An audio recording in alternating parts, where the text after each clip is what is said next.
Okay, so let's look at the inline binding documentation in Eclipse.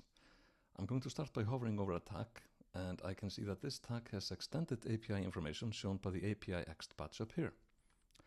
Now, what we're seeing here is that the AUC tag is getting resolved to the HX update container element, which is a container element which does binding pass-through, meaning that the attributes added to the tag which are not handled by the element's binding API are passed directly to the rendered tag.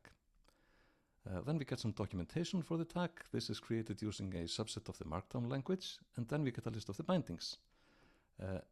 Along with the binding name, we get the type of the binding and a short description.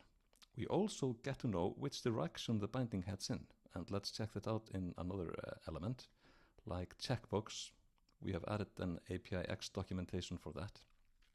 And here we can see that the binding direction, an arrow down is pulling, an arrow up is pushing, a red arrow is bidirectional.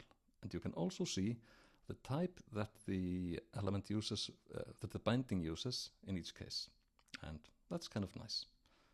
And a tiny addition here, I'm not sure about that yet, but it shows where bindings are truthy, not Boolean, but truthy. So in this case, you can actually pass in an object, but it will be interpreted as a Boolean using Wo's concept of truthiness. And the pop-up still appears for elements with old API files. They are differentiated by just showing the clear API badge here, but they don't contain any of the extended information. They just show the regular old API file. So, yay!